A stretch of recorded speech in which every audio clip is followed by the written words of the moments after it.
Good afternoon, everyone. Today, Dustin, Mattison, and myself are going to be discussing risks and opportunities facing the global supply chain during a grand solar minimum. Dustin is a member of Kinaxis, which is a group of community experts all centered around shipping, logistics. I really think you're going to get something out of this conversation as we discuss how food is going to move as prices rise and availability starts to decline.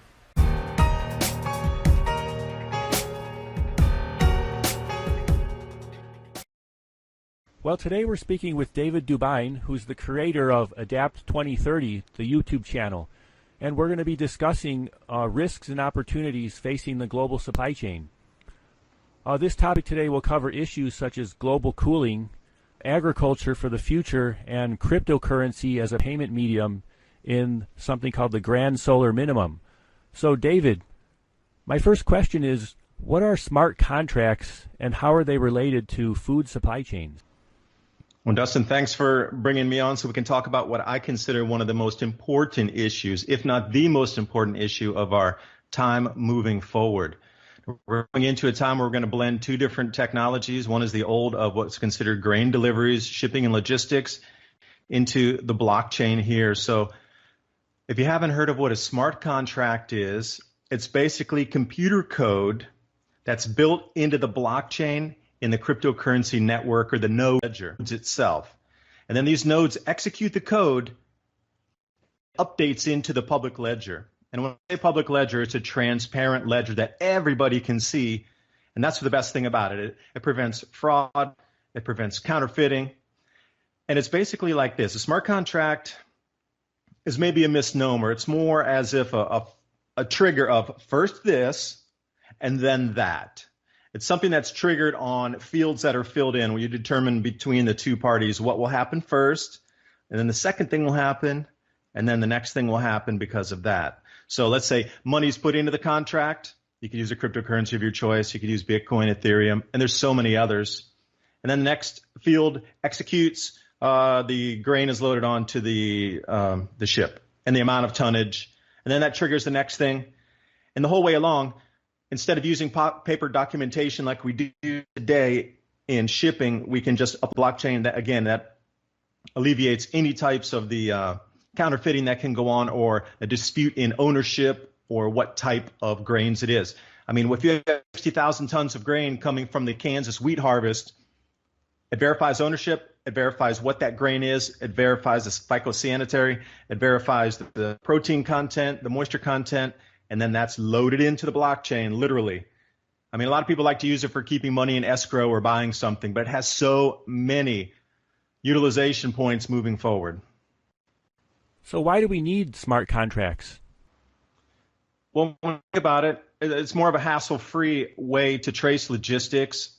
And, going back to some contamination issues, which we've seen again and again, it's about the origin of specified product A, or good A, and then the journey through from where it originates, when it leaves port, all the way through the journey until it's cleared on the other side. Now, what we're having today specifically, and you know as well as I do, there are so many shenanigans going on. When breakbark cargo arrives, the ship pulls up to country, whatever it is, and then they say, I'm sorry, we don't want your shipment any longer. Please take it back. And we have this denial at the port so many times until then you have to bargain the price, even though you think it's rock and written in stone with the letter of credit. It just, you know how it works. With the smart contracts moving forward, and when food gets incredibly expensive compared to what it is today, this type of shenanigans will stop, because in those fields that you enter, you could also program one of those, refuel at port for the shipment, executes the buyer to pay the seller, even though there's no delivery of physical substance. Like, that can be written in there. If you're sending 60,000 tons of grain over to Asia and they say, we don't want it at the port, if it's written in the smart contract that if you deny that shipment and the moisture content's correct, the type of wheat's correct, the date on the yield from which year is correct, everything, the tonnage is correct, and if you deny that, then that will execute and you'll pay me, the seller, and you will not get your wheat. And then I can just start making phone calls to find another buyer on site in the same country. This is going to prevent a lot of fraud moving forward, I do believe. That's why we really need to start using it.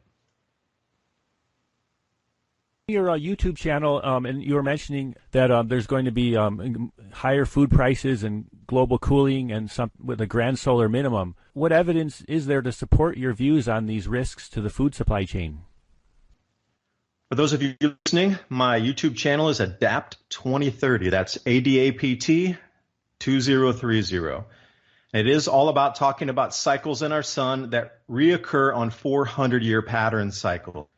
What we see in the 11-year solar cycle, which we're coming into a solar minimum just on the 11-year cycle, well, those occur in longer time frames as well on the 400-year cycle. And tracing back through history, you can see what happens every 400 years. But then you need to back it up with the science, of course, because written accounts and what the monks had written down and texts of the time and lithographs and paintings and accounts, that's one thing to verify what went on in the societies of that time. To the grain production, the economy effects, and also the population migration, which are always the same three things that you see again and again every grand solar minimum. But now we come in and we start to look at the astrophysicists, and we have great satellite data. Everything was warming until about, I would say 5 years ago, and it has just turned over the top and has started to decline year upon year. There's later ice in the Great Lakes. There's later ice in specifically Iowa. Great Lake had the most ice for the longest ever recorded since the mid-1800s, and we have these severe winters coming now. There's more snowpack. Still snowing over in Italy at the moment, snowing in Spain, snowing in France. We have more snow on the way in the United States over this next week until May 16th, May 17th. It is definitely turned into something different. The science is very clear what's happening with the sun's output. If you start to take a look at the magnetic effects on our Earth, we have to lockstep with the sun decreases in a 400-year state. Our Earth is all going to match this.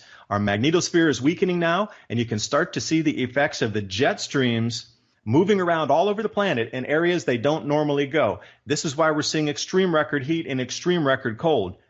I mean, this year in Europe, they broke tens of thousands of cold records going back as far as they went back into the 1800s because of the polar vortex, European superfreeze 1.0 and 2.0. This is a perfect example.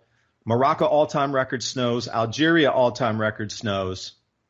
And not only that, cosmic rays are increasing, which have effects on cloud patterns, and we just see more moisture pouring down across the planet. If you've been paying attention at even one iota of the news, what's going on, these natural disasters and mega floods are dominating our headlines, as well as volcanic eruptions. Those are also causation to magma, silica-rich magma chambers excited by cosmic ray density increases. Science is there. History is there. We're at the doorstep of another. It's going to be about a 12 to 14-year pattern where the temperatures are going to drop. There's going to be a lot of effects for agricultural production, but then about 2035, we'll return pretty much to somewhere where we are about today. That's why I bring it to everybody's attention. It affects agriculture, and we need to eat every day. And as you go through the history, the fingerprint of this event that comes on 400-year periodicity or 400-year cycles is loss of global grain production, and even regional back then. It's taken down so many empires. Look at history. Chinese dynasties, they've never survived longer than 400 years. Check that as a fact. Try to debunk this. No Chinese emperor has ever lasted more than 400 years because these cycles come back and they reduce the food production, they reduce the water. Some areas go into drought, there's flooding. Mayan Empire was taken down. Incan empires were taken down. The collapse of the Romans ended. Kofun dynasty in Japan. Everywhere you look, the kings and queens, the wars of Europe coincide with these events on the 400-year cycle of our sun going into a low activity state called a grand solar minimum. And it's not coming. It is here and it's intensifying, and I'm making a mark right here. The weather is going to get so incredibly ferocious by the end of 2018. You'll absolutely be looking for other explanations in CO2 because it is going to be so fast and so ferocious. It is literally going to be a societal reset button for the way that we do global agriculture, and that's why I really like to bring this information and then also combine it with the tech, because if food gets really expensive, it's going to be the most valuable commodity on our planet. There's going to be more fraud involved with it. Back in the Maunder Minimum, those grain shipments were always accompanied by soldiers because people tried to raid the grain shipments. This is why I'm saying history is just going to repeat on itself. But if you know what the history was, we know what it's going to do, and then we can, come up with solutions to try to mitigate, come up with solutions to try to solve. We're on a global network that's all connected. Everybody has a solution, and if we use all these solutions collectively, I really believe our tech is going to bring us through what would have normally been a very tumultuous time, but it'll be less severe because of the tech solutions we have at our fingertips globally. And I'll leave it there, Dustin. Thank you. Thanks, David. And could you provide a brief background of yourself and introduce the YouTube channel and any other sources you recommend for learning more about the opportunities to learning more about this technology and the other trends? Yes, and the first thing I do want to say is there are opportunities everywhere. I firmly believe that this is the greatest opportunity in human history, bar none. Chinese Chongyu, there's opportunity in the danger. We're going into a danger phase, but there is going to be so much opportunity, exponentially more that has ever been available to humankind right now. You just have to look for it. Where's your niche? What problem can you solve? For example, we'll talk about China just for a second. AC chain. They're already starting to commoditize and use tokens for commodity lots of tea, corn, rice, pu'er cha, high-end gaoliang, and, different types of alcohol. And what they're doing is they're taking out a token for a lot against this particular, let's say it's pu'er cha. Well, there's only a certain amount of tons of it. So they issue a token against the lot of this product agriculturally, and then when it's in the warehouse, you have the token, you are guaranteed right and ownership to that. I also believe moving out into 2020 or possibly 2021, we're going to be doing that with each individual harvest. There will be an ICO for each individual harvest that guarantees ownership, and it's transparent on the blockchain. Maybe it's the 2020 Kansas red winter wheat harvest, and then you'll have to do the ICO, have that token, you'll be able to take your portion of that. Take a look around inside the blockchain space to see what's going on. UPS, they're trying to do the $1 trillion shipping block space. Let's take a look at the port of Rotterdam, also coming into starting to use specifically blockchain. That's one of the world's busiest ports, and we see it again and again. How about the Ethereum Alliance? That's another one. That's all the Fortune 500 companies that are creating blockchain technology to be able to settle between themselves. And this is where it gets there because a lot of those are food producers, and shipping. So these, if you're just going to look for cryptocurrency and then just daily news, you can look at CoinDesk or ETH News. That's ETH News. As we move forward for the grand solar minimum, you got to realize that as the weather change comes, the adoption of cryptocurrency is going to move forward in sort of a DNA strand moving up. So the amount of weather and crop losses is going to match pretty much the global adoption and usage of cryptocurrency.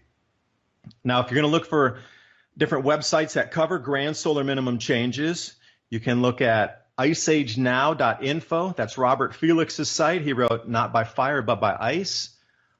Carlos Ramirez, he follows the cosmic rays.